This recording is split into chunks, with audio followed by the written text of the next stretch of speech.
BRICS की meeting से पहले चीन ने हमारे साथ बैठक की, लेकिन सिर्फ एक देश की वजह से पाकिस्तान इस संगठन की बैठक में शामिल नहीं हो पाया। नमस्कार दोस्तों, मैं निकिता शर्मा, आप देख रहे हैं न्यूज़ वन टुडे। 27 जून 2022 को ये बात पाकिस्तान के विदेश मंत्रालय ने कही थी। भले ही पाकिस्तान ने किसी देश का नाम नहीं लिया हो, लेकिन इशारा भारत की तरफ था। इस बयान के ठीक एक साल बाद एक बार फिर से पाकिस्तान ने ब्रिक्स में शामिल होने की इच्छा जताई है। ये वही संगठन है जिसके मंच से प्रधानमंत्री नरेंद्र मोदी ने साल 2016 में पाकिस्तान को आतंकवाद की मां बताया था। इस बीच प्रधानमंत्री नरेंद्र मोदी आज यानी सोमवार को 15वें ब्रिक्स समिट में शामिल होने के लिए रवाना होंगे। आज हम आपको बताएंगे कि जिस ब्रिक्स में पाकिस्तान समेत 40 देश शामिल होना चाहता है, वो आखिरकार है क्या, भारत क्यों और कैसे इसमें पाक की घुसपैठ को रोकेगा। सबसे पहला सवाल ये है कि ब्रिक्स है क्या और ये कितना ताकतवर है। ब्रिक्स संगठन अभी जिस रूप में है, इसके यहाँ तक पहुँचने का सफर 3 स्टेज में पूरा हुआ है। आपको बता दें, पहली स्टेज RIC यानी रूस, इंडिया और चीन। आपको बता दें 1990 के दशक में ये 3 देशों से मिलकर एक संगठन बनाते हैं। इस संगठन का नेतृत्व रूसी नेता येवगेनी प्रिमाकोव ने किया था। आपको बता दें, तीनों देशों के साथ आने का मकसद दुनिया को फॉरेन पॉलिसी में अमेरिका के दबदबे को चुनौती देना था और साथ ही अपने संबंधों को नए सिरे से खड़ा करना था। दूसरी स्टेज ब्रिक यानी ब्राजील, रूस, इंडिया और चीन। साल 2001 में इन्वेस्टमेंट बैंक गोल्डमैन सैक्स ने इन चारों देशों को इकोनॉमी के लिहाज से दुनिया की सबसे तेज बढ़ती अर्थव्यवस्था बताया था। इसके बाद साल 2009 में इन देशों ने 7 आकर संगठन बनाया जिसे ब्रिक्स नाम दिया गया। आपको बता दें, तीसरी स्टेज ब्रिक्स यानी ब्राजील, रूस, इंडिया, चीन, साउथ अफ्रीका। साल 2010 में अफ्रीका महाद्वीप को रिप्रेजेंट करने के लिए साउथ अफ्रीका को इस संगठन का हिस्सा बनाया। तब इस संगठन को अपना आखिरी रूप मिला और ये ब्रिक्स कहलाया। आज EU को पछाड़कर ब्रिक्स दुनिया का तीसरा ताकतवर आर्थिक संगठन बन गया है। साल 2008-9 में जब पश्चिमी देश आर्थिक संगठन से गुजर रहे थे, तब भी ब्रिक्स देशों की अर्थव्यवस्था तेजी से आगे बढ़ रही थी। ब्रिक्स संगठन के बनने का कॉन्सेप्ट ही राइजिंग इकोनॉमी के आधार पर टिका है। इसका मतलब ये हुआ कि उन देशों की अर्थव्यवस्था जिनमें तेजी से आगे बढ़ने और पश्चिमी देशों को टक्कर देने की हिम्मत है। पहले पश्चिमी देश दुनिया की 60% से 80% अर्थव्यवस्था को कंट्रोल कर रहे थे। अब इनकी जगह धीरे धीरे ब्रिक्स देश ले रहे हैं।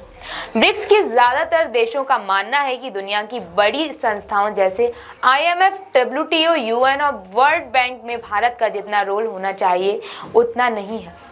IMF और वर्ल्ड बैंक के प्रेसिडेंट और डायरेक्टर ज्यादातर यूरोप या अमेरिका से होते हैं।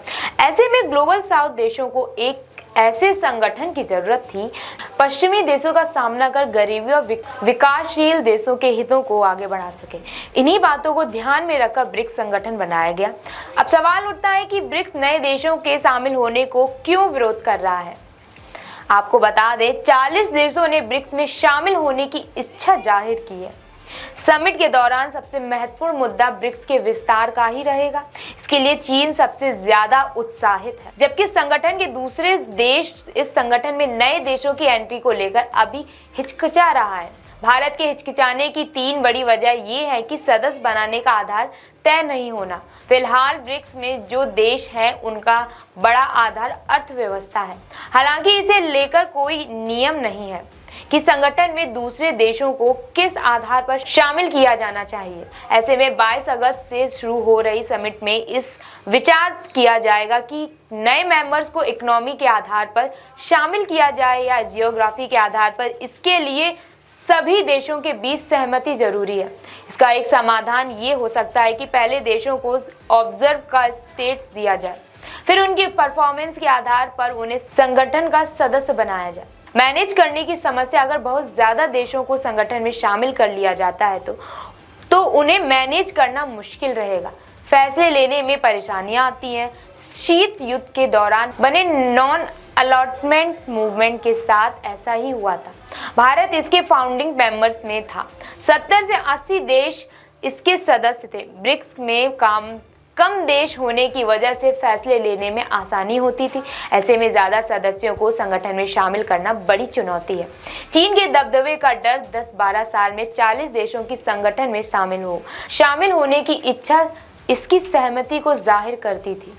वहीं विस्तारवाद के मंसूबों की वजह से संगठन में इतने देशों को शामिल करना भारत के लिए खतरा साबित हो सकता है। चीन और रूस में ब्रिक्स संगठन को पश्चिमी देशों के खिलाफ बने समूह के तौर पर प्रोजेक्ट करना चाहते थे। चीन के बेल्ट एंड रोड प्रोजेक्ट में कई सारे देश शामिल हैं, लेकिन भारत नहीं है। आपको बता दें, ब्रिक्स में चीन को भारत भी मिल रहा है और ग्लोबल साउथ के दूसरे देश भी मिल रहे हैं। ऐसे में चीन ये चाहता है कि ज्यादा सदस्य जोड़कर वो उन्हें अमेरिका के खिलाफ अपने गुट में शामिल कर सके, जबकि भारत, साउथ अफ्रीका, ब्राजील का मानना है कि अगर विस्तार होता है तो वो संतुलित के साथ किया जाए। सवाल तीसरा उठता है कि पाकिस्तान क्यों हर हाल में ब्रिक्स में शामिल होना चाहता है। आपको बता दें, पाकिस्तान ने भले ही ऑफिशियल ब्रिक्स में शामिल होने के लिए अप्लाई नहीं किया, लेकिन वो कई बार संगठन का सदस्य बनने की चाहत रखता है।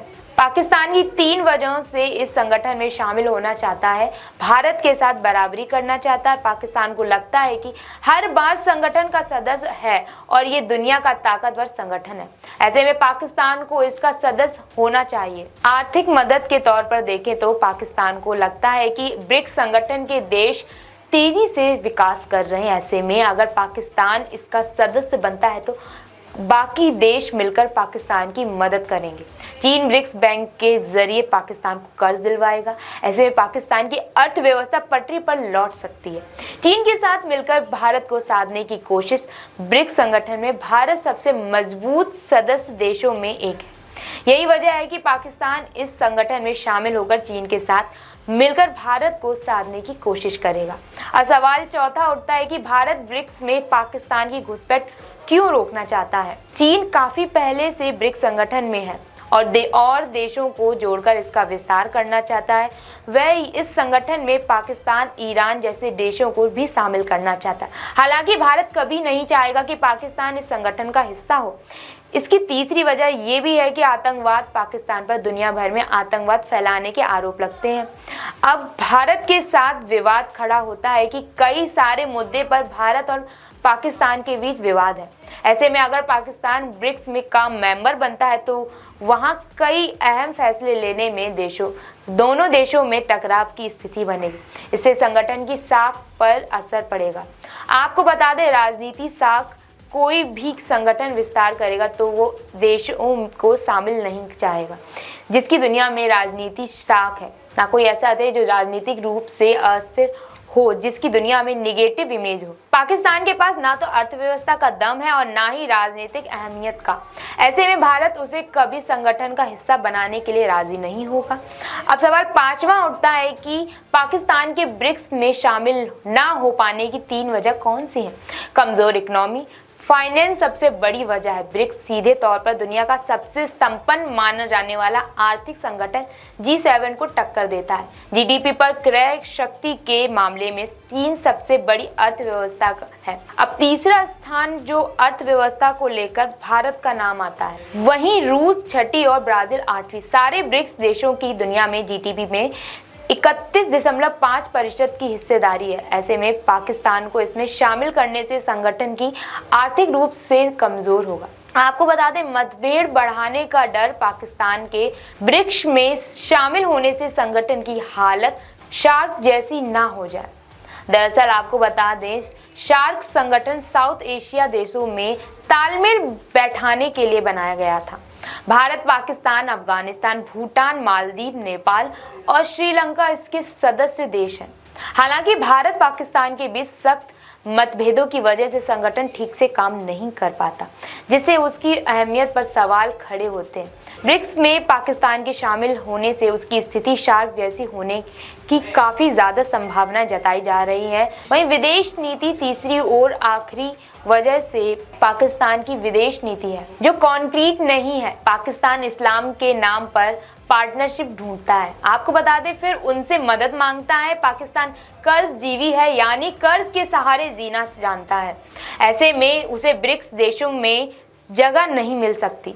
चीन अगर पाकिस्तान को शामिल करेगा तो सिर्फ भारत ही नहीं बल्कि साउथ अफ्रीका, ब्राजील भी इसका विरोध कर सकते हैं।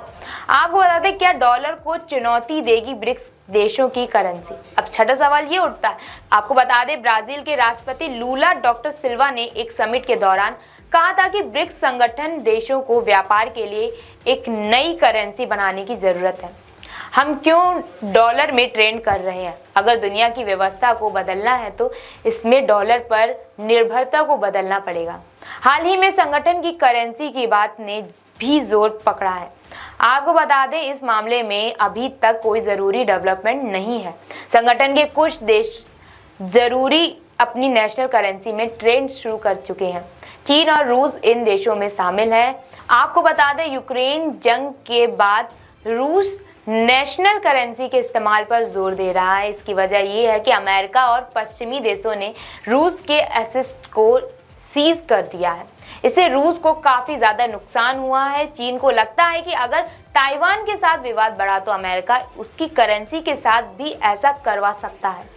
ऐसे में कमजोर इकोनॉमी फाइनेंस सबसे बड़ी वजह है। ब्रिक्स सीधे तौर पर दुनिया का सबसे संपन्न माना जाने वाला आर्थिक संगठन G7 को टक्कर देता है। जीडीपी पर क्रय शक्ति के मामले में चीन सबसे बड़ी अर्थव्यवस्था है। भारत तीसरी, रूस छठी और ब्राजील आठवीं है। सारे ब्रिक्स देशों की दुनिया जीडीपी में 31.5% की हिस्सेदारी है। अब सवाल उठता है, रूस यूक्रेन जंग का संगठन की अहमियत पर कितना असर पड़ता है?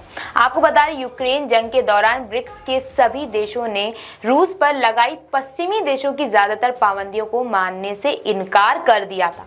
इस फैसले के जरिए इन देशों ने न सिर्फ अपनी एकजुटता दिखाई बल्कि दुनिया के बाकी देशों को एक संदेश भी दिया था। इसे देखते हुए सऊदी अरब, मिस्र, नाइजीरिया जैसे देशों को लग रहा है कि ये संगठन आने वाले समय में सबसे ज्यादा अहम भूमिका निभाएगा। यही वजह है कि रूस यूक्रेन जंग के बाद 40 से ज्यादा देशों ने इस संगठन से जुड़ने की इच्छा जताई है। इससे इसकी अहमियत बढ़ी है। इस वीडियो में आज के लिए इतना ही। वीडियो आपको कैसा लगा आप मुझे कमेंट करके बताइए। वीडियो आपको अगर पसंद आए तो वीडियो को लाइक करना ना भूलें। देखते रहिए न्यूज़ 1 टुडे।